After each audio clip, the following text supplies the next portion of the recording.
E o tema da nossa mensagem desta noite é... A gente está acostumado a falar de cruz, né? Mas é difícil a gente falar cruz no plural, né? Muito difícil a gente falar cruz no plural. Mas hoje nós vamos falar de mais de uma cruz. Nós vamos falar de 3 cruzes. Então o tema desta noite é as 3 cruzes do Calvário. Lá, numa sexta-feira como hoje, nós não contemplávamos somente uma cruz, mas 3 cruzes. Quando a gente fala de cruz, a morte de cruz, a gente vai ver alguma coisa aqui, mas estudando sobre isso, eu não sei se você já teve a oportunidade de estudar alguma coisa sobre morte de cruz. Eu fui ver, teve na história, já teve bárbaros, líderes tão bárbaros que foram capazes de crucificar 6.000 pessoas de uma só vez. Então eram 6.000 cruzes de uma só vez. 6.000 cruzes de uma só vez. Então, tenham na sua imaginação ideia do que é isso. Mas nessa sexta-feira, nós vamos ver sobre as 3 cruzes do Calvário. E essa passagem eu quero ler lá no livro de Lucas, capítulo de número 23.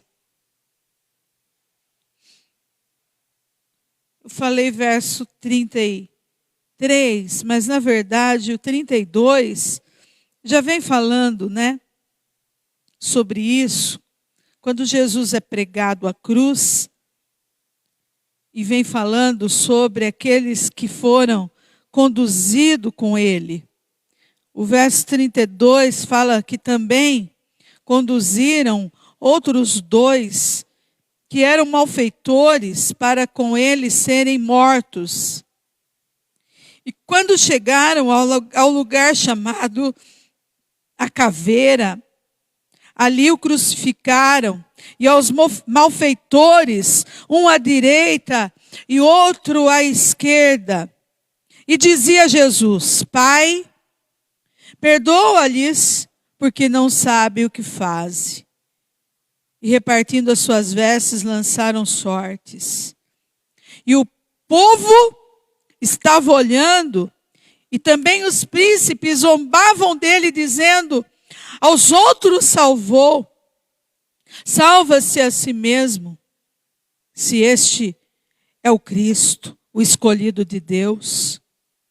E também os soldados escarneciam dele, chegando-se a ele e apresentando-lhe vinagre, e dizendo: se tu és o rei dos judeus, salva-te a ti mesmo.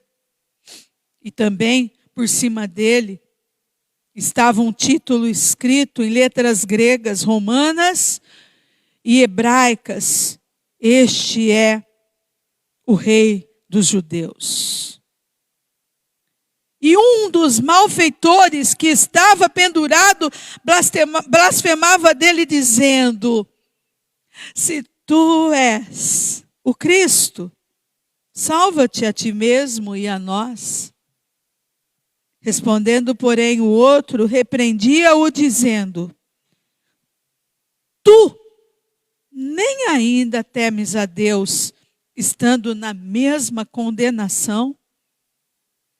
E nós, na verdade, com justiça, porque recebemos o que os nossos feitos mereciam.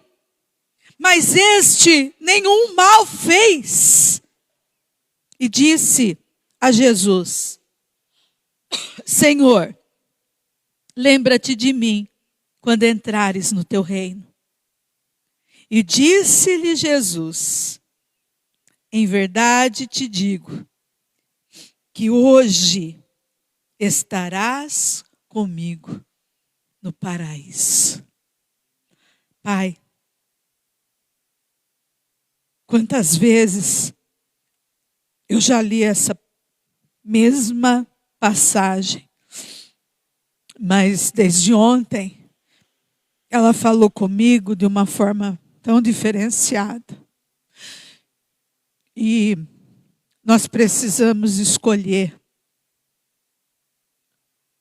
qual dessas cruzes é a nossa. E nesta noite, cabe a mim, Pai, ensinar teu povo algumas lições que podemos tirar dessa palavra. Espírito Santo, usa minha boca, usa minha vida.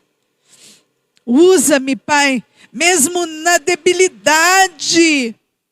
Usa minha vida, Espírito Santo. Que o Senhor vá onde estiver, Pai, cada uma dessas vidas agora. E que o Senhor venha falar com cada uma delas. Em nome de Jesus. Mostrando a realidade, a verdade desta palavra tão maravilhosa. Nos dias de hoje. Em nome de Jesus. Amém.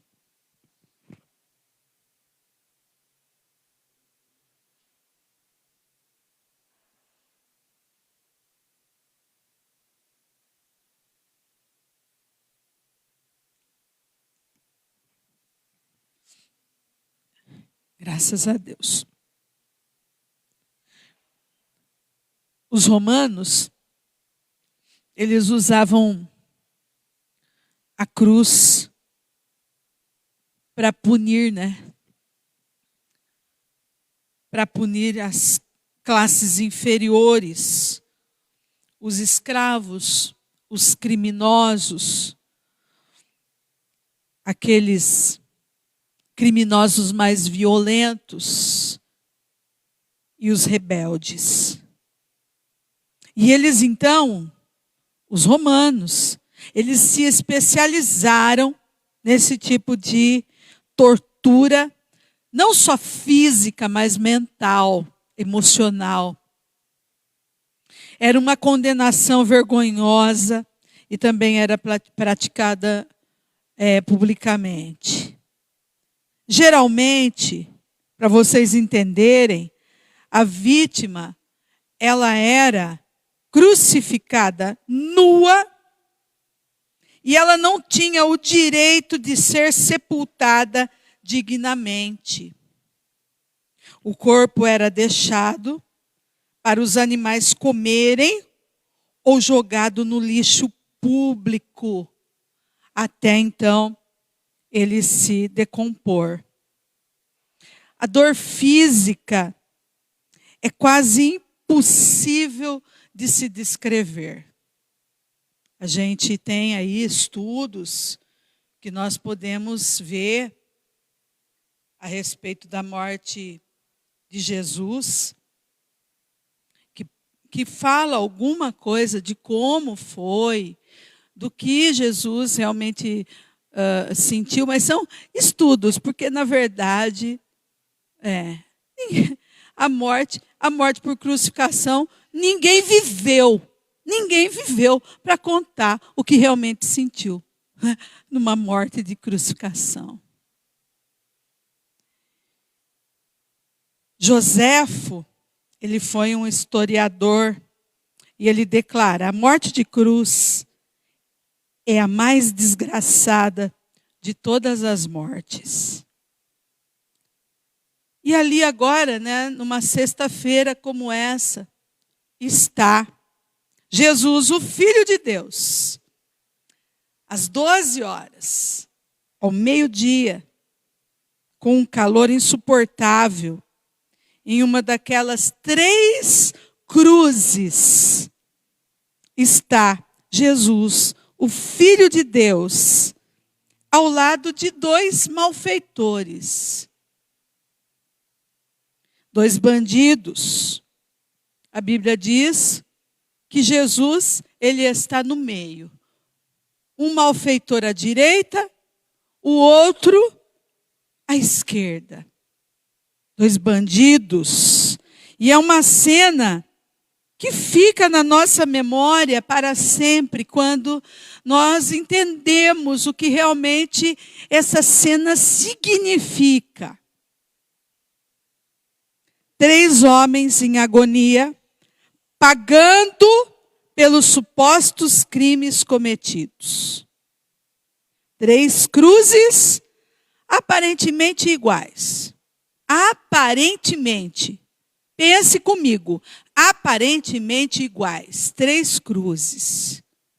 Feita de madeira. Trabalhada na madeira rústica. Talvez, olhando para elas, ninguém notasse a diferença. Mas na realidade, são 3 cruzes com um significado muito diferente. Ou com destinos muito diferentes. Então, vamos começar aqui e dizer que a cruz da esquerda, a gente sempre costuma dizer, né, que tem a esquerda e a direita. A gente costuma dizer que sempre as coisas da direita são coisas boas e as coisas de esquerda são coisas ruins. A gente costuma dizer isso, né? Vamos pensar assim, que nas coisas, quando se diz respeito à palavra de Deus, a bênção sempre está na direita. Então vamos dizer que aquele que estava à esquerda vai ser o malfeitor que foi condenado, e vamos dizer que o que estava à direita foi aquele que foi o que realmente foi o da cruz, né? Porque nós estamos falando das 3 cruzes. Então foi aquele que foi para o paraíso, né? Que ouviu de Jesus essas palavras. Só para vocês entenderem. Então, a esquerda e a direita. Então vamos pensar assim. A cruz da esquerda é a cruz da perdição.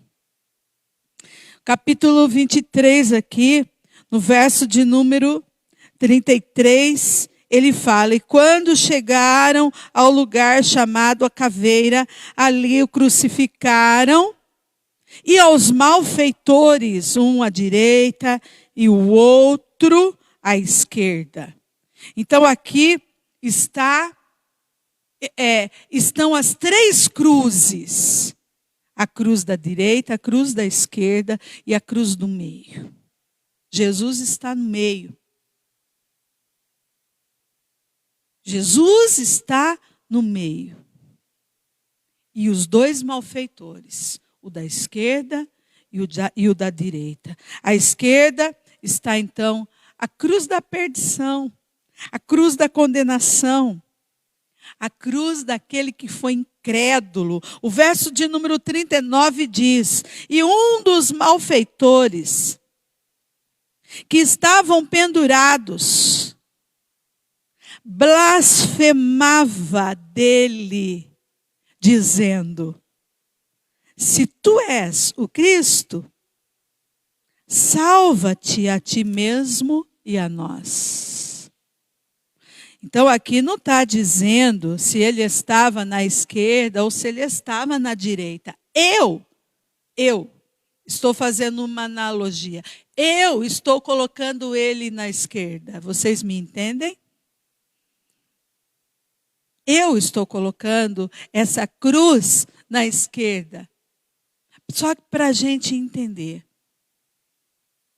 E eu então coloco este malfeitor à esquerda e coloco essa cruz como a cruz da perdição, como a cruz da condenação, como a cruz do incrédulo, como a cruz da rebeldia, como a cruz daquele que mesmo estando em agonia, o coração dele permaneceu duro e permaneceu em desobediência.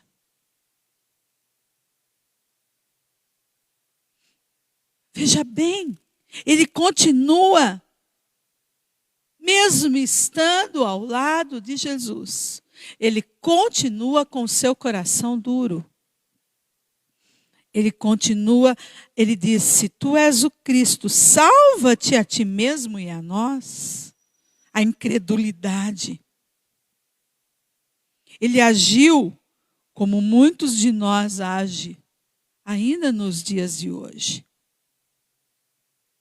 Por isso que no início eu disse na oração que nós hoje precisamos, ainda hoje nós precisamos resolver em qual cruz nós estamos. Em qual cruz nós estamos? Na cruz da direita ou na cruz da esquerda? Será que realmente nós estamos na cruz da direita? Ou nós estamos na cruz da esquerda, na cruz da incredulidade? Quantas vezes as nossas palavras são palavras de incredulidade, como deste malfeitor, como deste homem aqui, que demonstra somente incredulidade. Essa cruz, ele estava ali ao lado, ele foi colocado ao lado do Salvador, mas ele preferiu rejeitá-lo. Quantas pessoas têm sido colocadas ao lado do Salvador, mas têm preferido rejeitá-lo? Então essa cruz, a cruz da esquerda, como eu preferi colocá-la, tem sido a cruz da rejeição. A cruz do desespero. Ele morreu em desespero, este homem, este malfeitor. Morreu em desespero, mas ele morreu ao lado do Salvador. Ele morreu sedento ao lado daquele que é a água da vida. João, capítulo 3, o verso de número 36, diz assim: aquele que crê no Filho tem a vida eterna, mas aquele que não crê no Filho não verá a vida, mas a ira de Deus sobre ele permanece. Ele morreu de sede ao lado daquele que é a água da vida. A gente poderia continuar falando muito sobre este homem, mas a gente não tem tido tanto tempo para falar com vocês. Eu quero falar um pouco, então essa cruz é a cruz deste malfeitor que estava ali à esquerda e que falou para Jesus: se tu és o Cristo, salva-te a ti mesmo e a nós. É a cruz da perdição, da condenação, é a cruz da incredulidade. Só que eu quero falar um pouco da cruz do meio. A cruz do meio é a cruz de Cristo. É a cruz da redenção. Então, um bandido à esquerda, outro à direita, e a cruz de Cristo é o centro das atenções. Nunca em Jerusalém uma crucificação chamou tanto a atenção.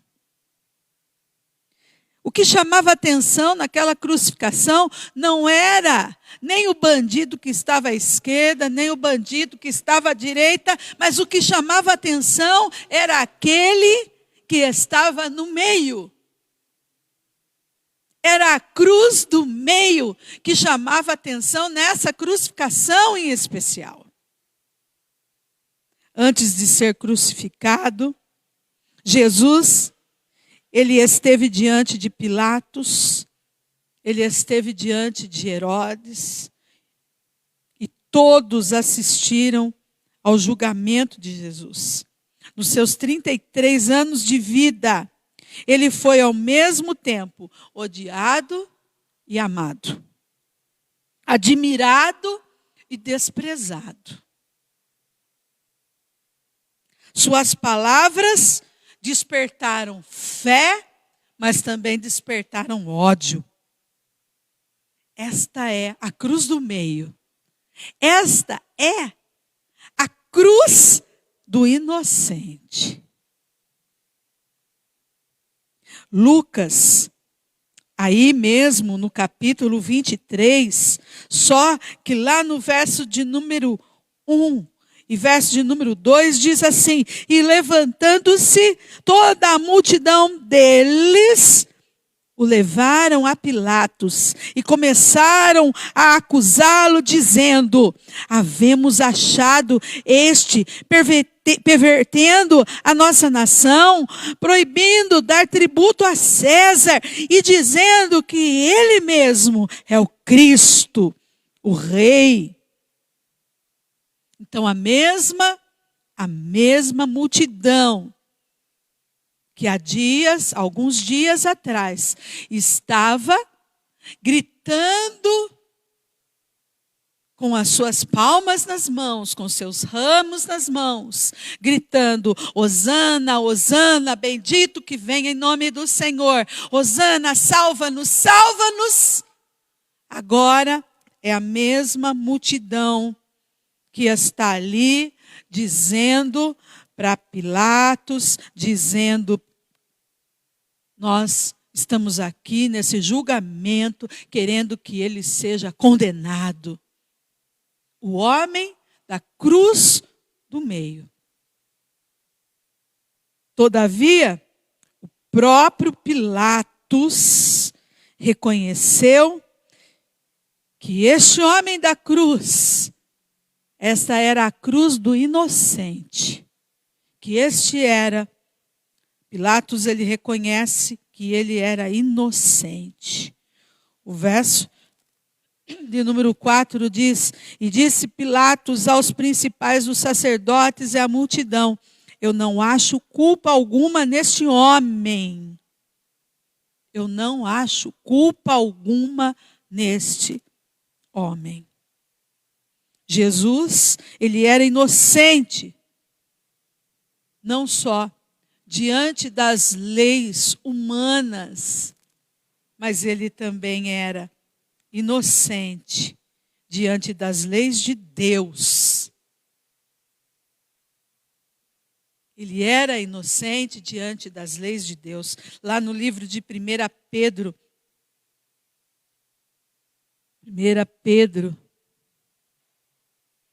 capítulo 2,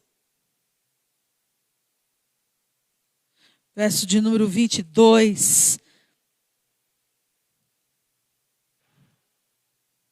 diz assim: deste modo,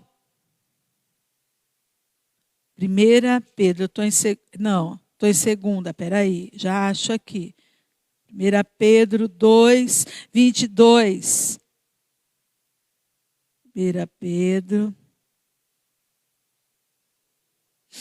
capítulo 2, verso 22. O qual não cometeu pecado, nem na sua boca se achou engano. Ele não cometeu pecado. Então, Jesus era inocente. tanto diante das leis dos homens, como diante das leis de Deus. Ele jamais cometeu pecado por atos ou pensamentos. A cruz, essa cruz do meio, a cruz de Jesus, era a cruz da substituição. Então, por que Jesus estava ali? Por que Jesus estava ali? Exatamente por isso. Porque era a cruz da substituição.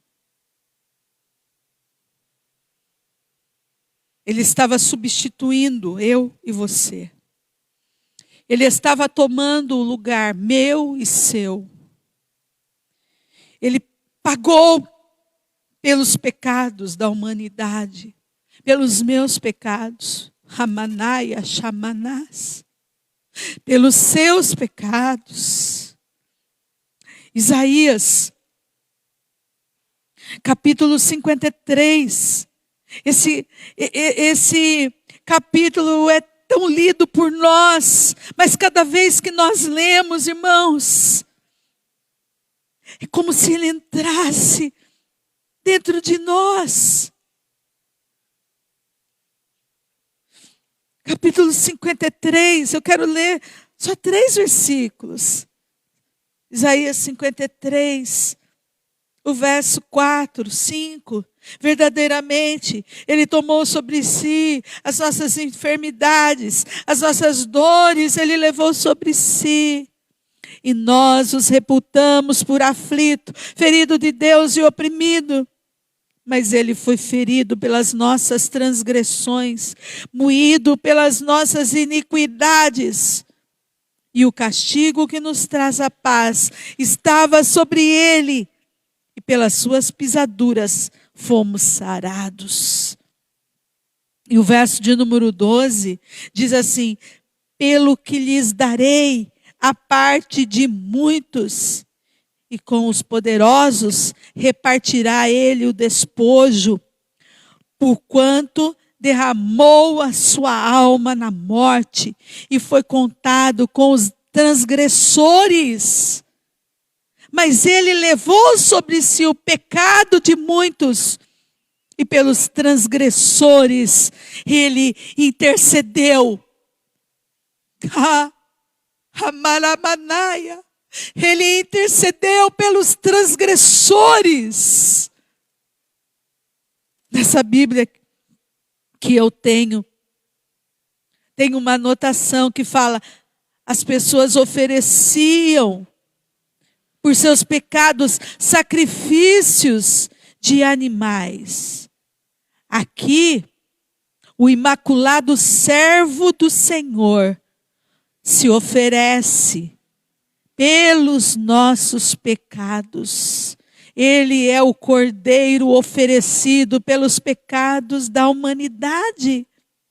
O Messias sofreu por nós, suportando os nossos pecados para que nos tornássemos aceitáveis a Deus.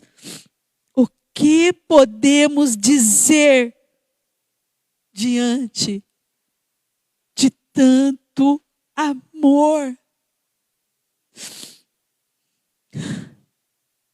O que podemos dizer diante de tanto amor? E como podemos responder a este amor?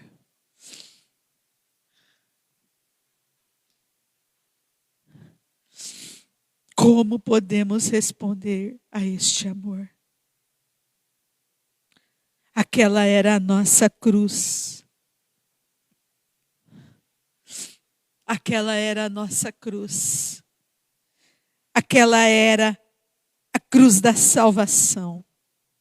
O único meio de salvar, de nos salvar, é a cruz da vitória, é a cruz do perdão, é a cruz da libertação.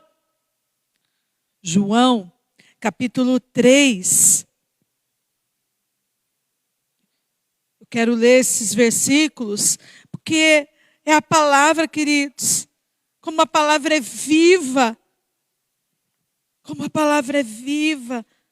João capítulo 3, versos 14 e 15 diz: e como Moisés levantou a serpente no deserto, assim importa que o Filho do Homem seja levantado, para que todo aquele que nele crê não pereça, mas tenha a vida eterna.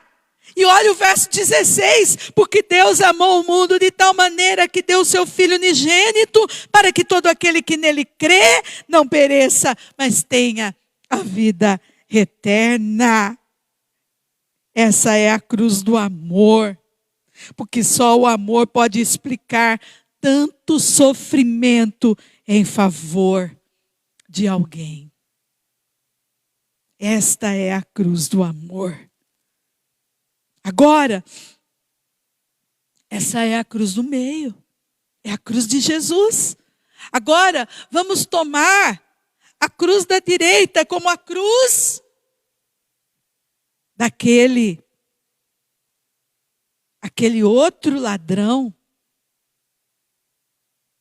Mas nós vamos tomar essa cruz como a cruz do arrependimento.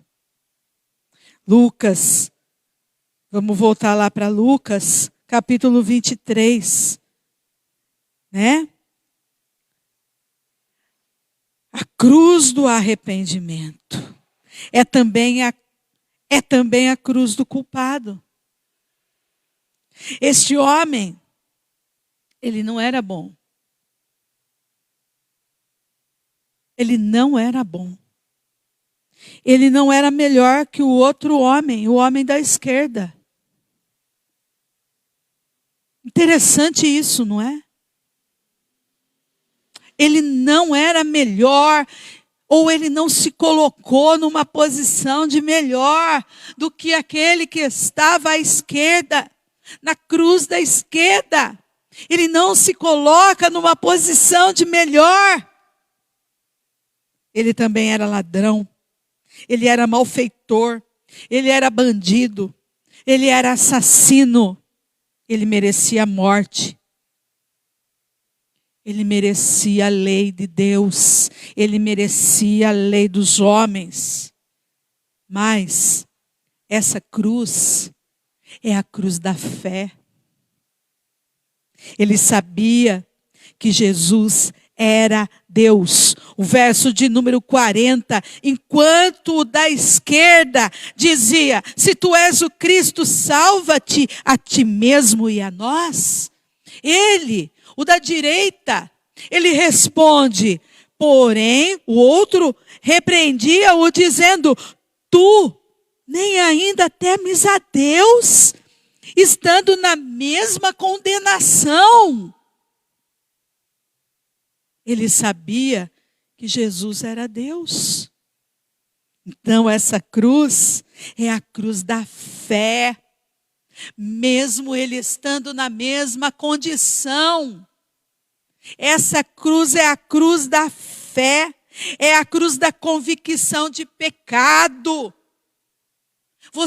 Ele dizia, é como se ele estivesse dizendo, você é um pecador, nós somos pecadores.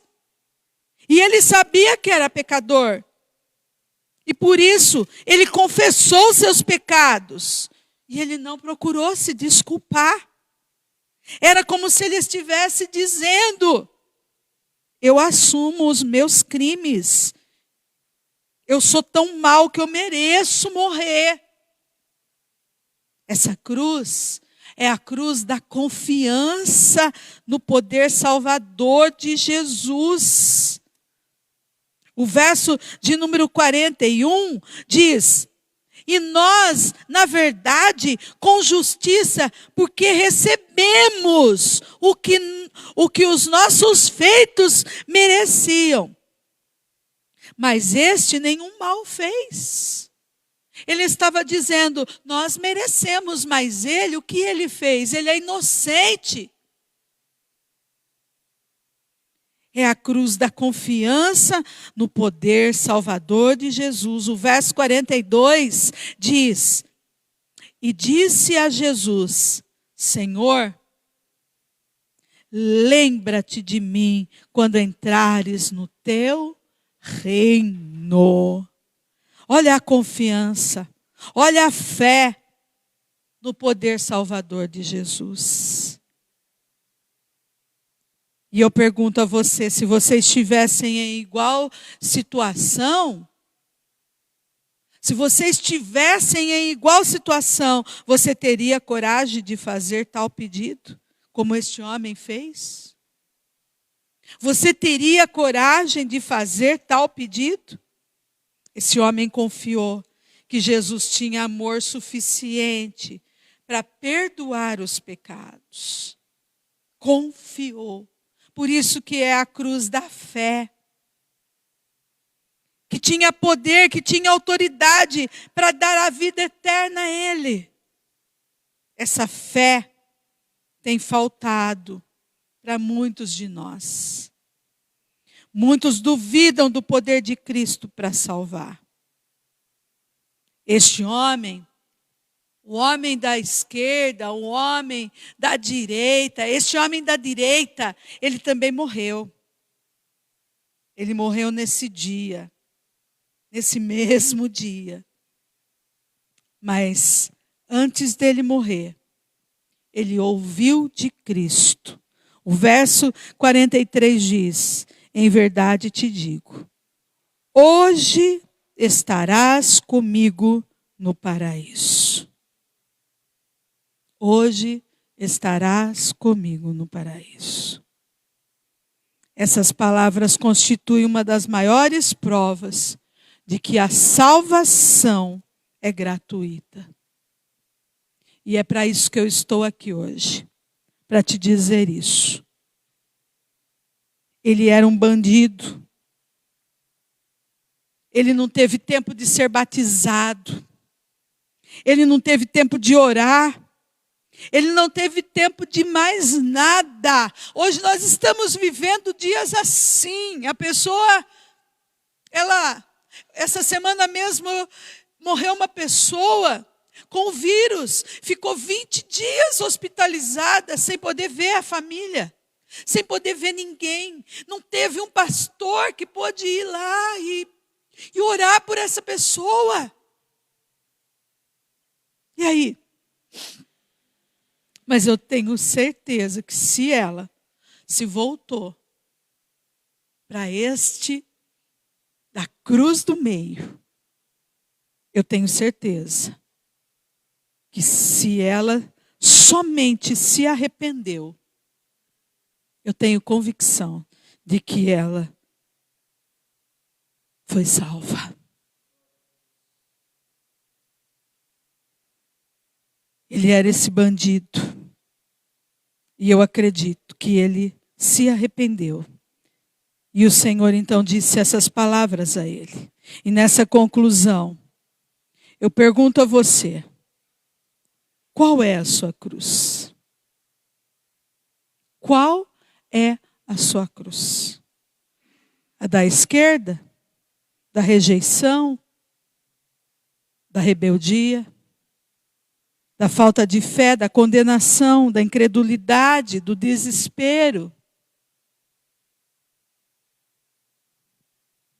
Ou da direita? Da convicção de pecado, da confissão, do arrependimento, ramanaia, da fé, da salvação?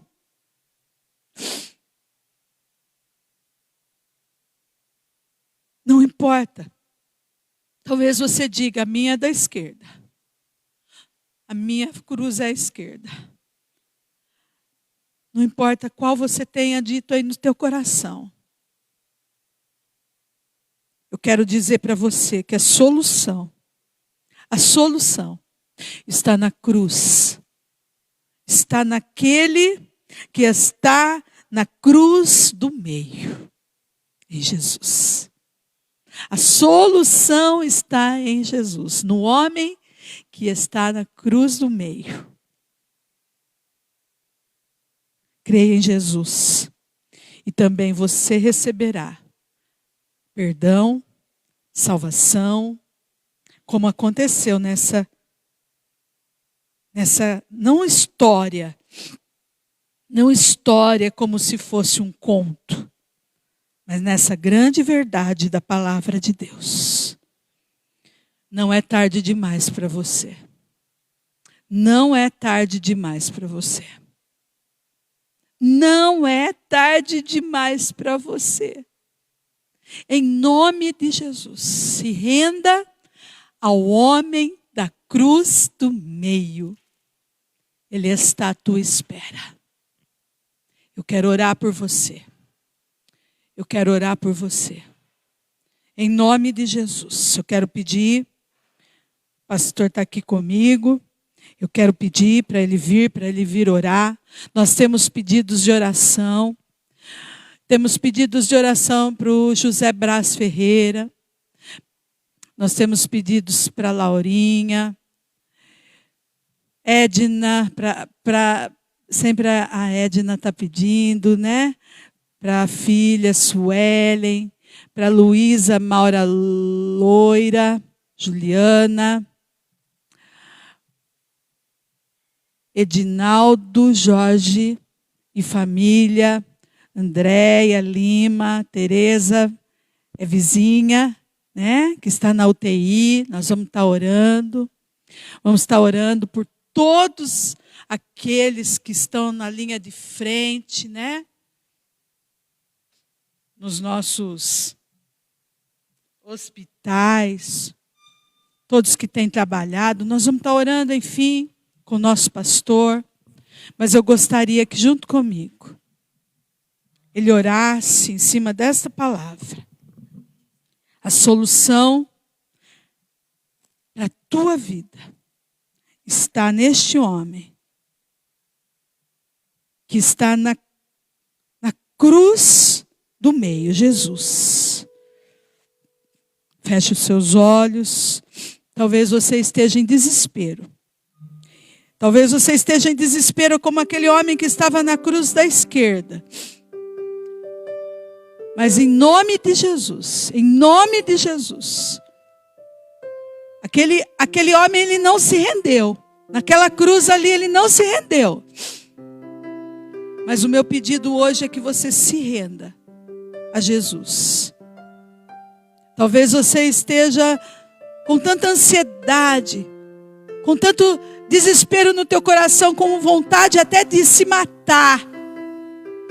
Eu sei que muitos têm ouvido a palavra e às vezes não se rende e tem vontade de se matar, de suicídio. Eu quero dizer para o teu coração, eu quero dizer a solução para a tua vida, a solução para você.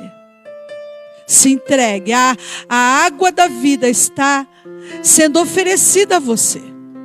Feche os seus olhos e receba desta água, em nome de Jesus. Glória a Deus. Nós te adoramos, te louvamos, te bendizemos, Santo Senhor.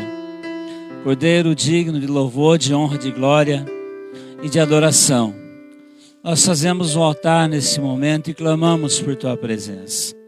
O Evangelho quer dizer boas novas, boas notícias.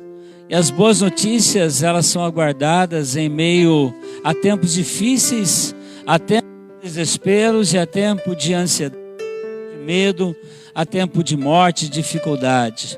E o Evangelho, ele é vida. O Evangelho, ele é paz, ele é alegria, ele é saúde, é a alegria do Espírito Santo. Por isso nós oramos nesse momento no nome do Senhor Jesus. Onde chega a nossa voz, onde chega essa audiência, que cada vida seja alcançada agora, no nome do Senhor Jesus.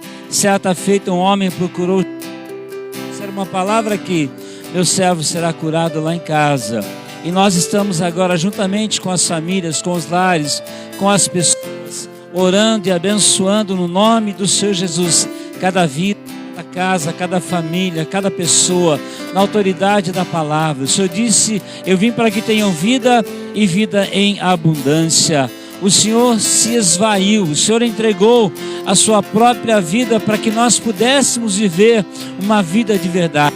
Por isso, na autoridade da palavra, na autoridade do Espírito Santo, nós nos levantamos contra todo principado, contra toda potestade, contra toda hoste maligna, contra toda obra do inferno, na autoridade do Senhor Jesus, desfazendo as obras do inferno, em nome do Senhor Jesus. Que você seja tocado e receba um milagre, que do alto da cabeça à planta dos pés, a graça se manifeste em seu favor, neste dia em que o preço foi pago, para que você fosse salvo, não somente para que você fosse salvo, mas para que você fosse curado, para que as portas se abrissem em seu favor, para que as suas lágrimas fossem enxugadas, para que você não se sentisse órfão, mas para que a mão do Senhor te sustentasse com autoridade e com poder, no nome do Senhor Jesus. Pai, nós te agradecemos pelo preço que foi pago na cruz do Calvário, e a vida de Deus foi entregue a nós. Nesta noite, Pai, eu abençoo cada lar, cada vida, cada família, no nome do Senhor Jesus. Nós abençoamos esse momento, Pai, aqueles que têm trabalhado em tempo de crise, aqueles que têm trabalhado na área civil, na área militar, aqueles que têm trabalhado, Senhor, em todas as áreas, no nome do Senhor Jesus, Pai, que haja salvação em favor da sua vida, da sua casa e da sua família, em nome de Jesus. Nós te abençoamos pela autoridade do chamado, no nome de Jesus. Amém e graças a Deus. Se alguém estiver sentindo dor nesse momento, se alguém estiver sentindo ou está enfermo nesse momento, coloca a mão no lugar onde estiver doendo nesse momento. Coloca a mão sobre o teu coração, sobre a tua cabeça, no nome do Senhor Jesus. Pai, eu recebo essa oração e eu ministro agora, a partir desse lugar, uma ordem de cura para esta vida, Pai. Eu repreendo esta dor. Ouça agora a dor e saia em nome de Jesus. Na autoridade do nome de Jesus, que saia esta dor, não importa onde ela estiver, sai agora. Em nome de Jesus, sai agora. Se houver algum enfermo agora dentro desta casa, eu declaro em nome de Jesus, esta vida é templo do Espírito Santo e não morada dessa enfermidade. Por isso, sai agora, receba o teu milagre, meu querido, em nome de Jesus. Amém. E graças a Deus, e graças a Deus, e graças a Deus. Amém. Graças a Deus. Muito obrigado, querido.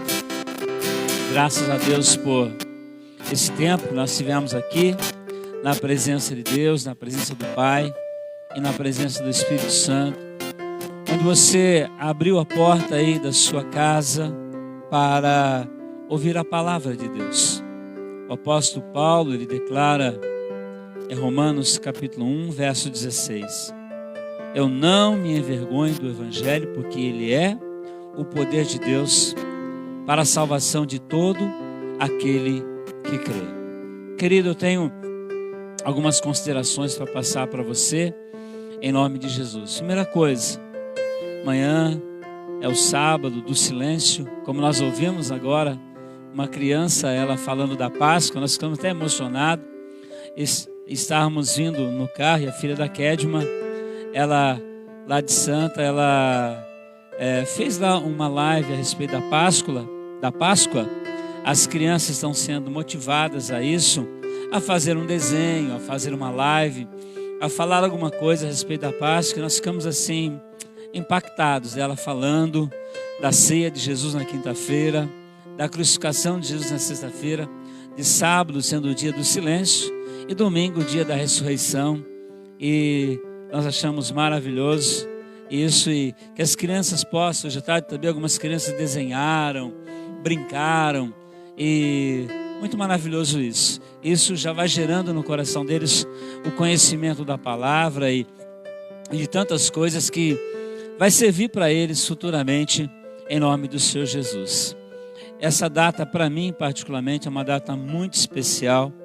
Eu sirvo ao Senhor Jesus há 35 anos, mais de 35 anos que eu recebi Jesus no meu coração como meu único, verdadeiro e suficiente Salvador. Mas foi numa Páscoa, ou na verdade foi numa sexta-feira da paixão, que eu fui para um acampamento e onde eu tive a minha experiência com Deus. Naquela sexta-feira No sábado, a palavra se tornou viva para mim. E no domingo de Páscoa, dia 19 de abril de 1987, há 33 anos, eu fui batizado no Espírito Santo e ouvi audível a voz de Deus. Então a Páscoa, ela tem um significado muito importante para a minha vida. Naquele dia eu ouvi audível a voz de Deus. E depois, 2 dias depois, eu ouvi novamente audível a voz de Deus. E nessa segunda vez que eu ouvi a voz de Deus, algo que o Senhor me disse foi: me ajuda a salvar as almas. Me ajuda a salvar as almas. E nós temos trazido esse peso, essa responsabilidade. É uma responsabilidade muito grande o reino de Deus.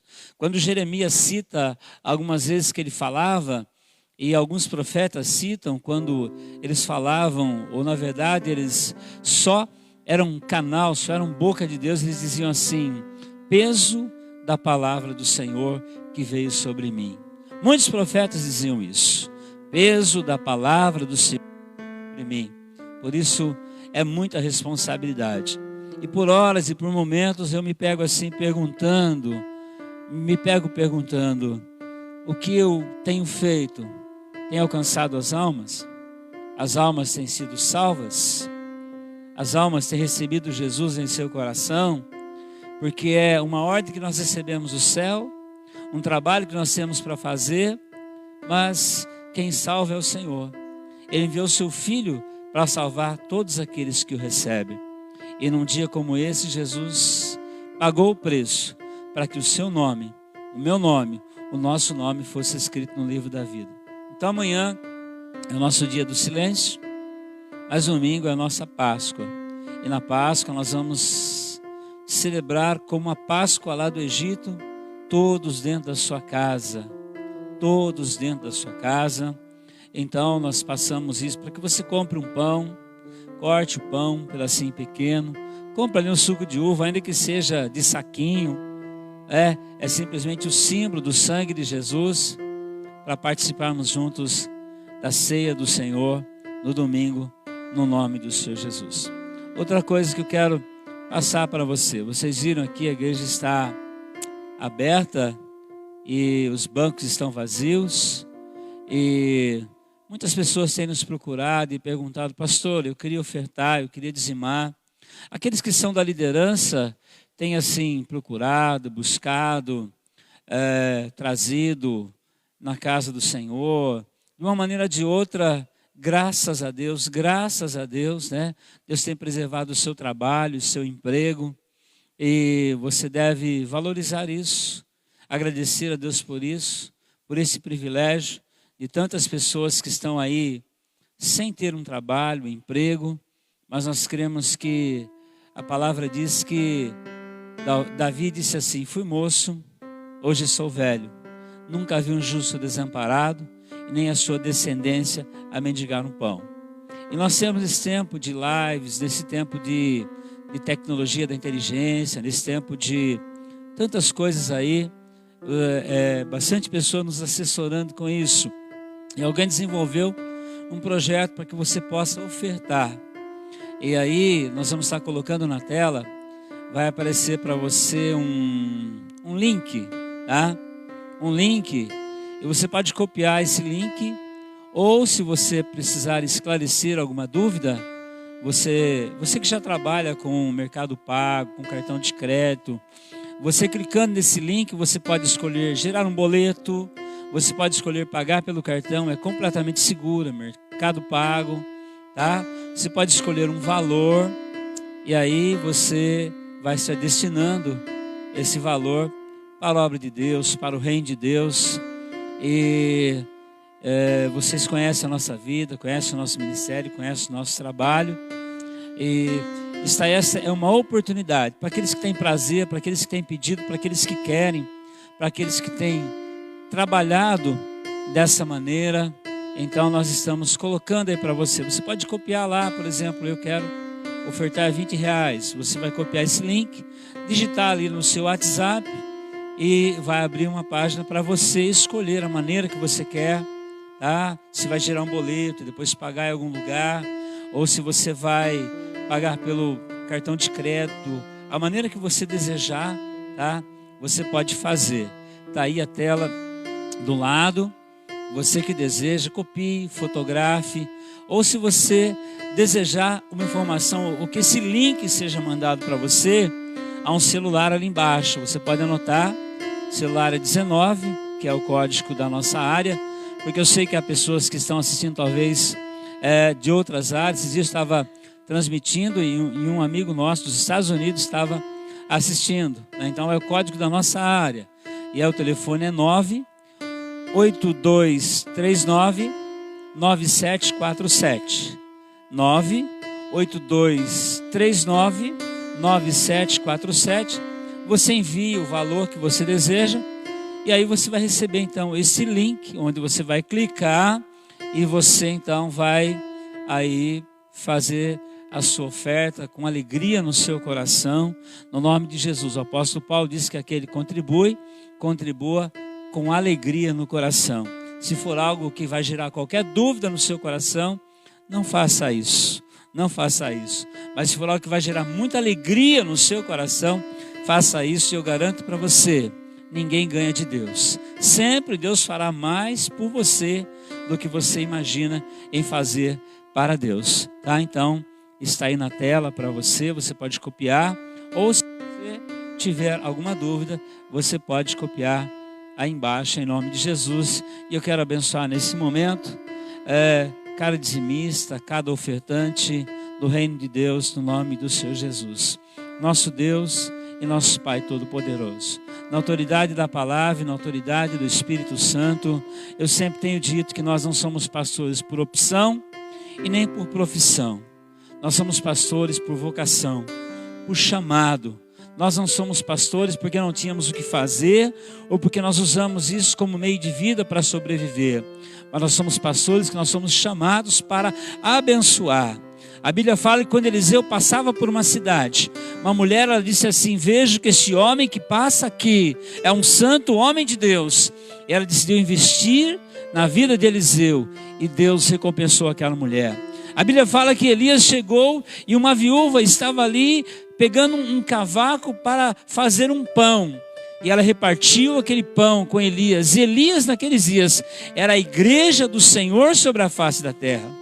Era a igreja, e aquela mulher cuidou de Elias, mas ela não imaginava que mais tarde Elias iria ressuscitar o filho dela. Mais tarde Elias ia orar por ela, e o azeite da botija ia multiplicar, a farinha da panela ia multiplicar, a chuva ia vir sobre aquela terra. Por isso é muito importante nós preservarmos a igreja em oração, em jejum, em adoração, e também com o nosso dízimo e com a nossa oferta que fala diante de Deus. A Bíblia diz que na cidade de Cesareia havia um homem chamado Cornélio, e Deus havia ouvido as orações de Cornélio. Deus tinha visto as ofertas de Cornélio, e Deus enviou um anjo na casa de Cornélio para que ele chamasse a Pedro e a salvação chegasse naquela família. Por isso, em nome de Jesus, na autoridade da palavra, na autoridade do Espírito Santo, eu repreendo toda hoste maligna e contrária ao reino de Deus. Eu repreendo tudo aquilo que é gasto, como diz Isaías no capítulo 65, não gastais naquilo que não é pão. Que o Senhor te abençoe e que você prospere na presença de Deus, em nome do Senhor Jesus. Amém e amém. Deus abençoe sua casa, sua família e as obras das suas mãos. Que o Senhor te promova, que você, mesmo nesse tempo, faça a diferença por causa daquele que te guarda, daquele que te protege e daquele que te abençoa. Tá?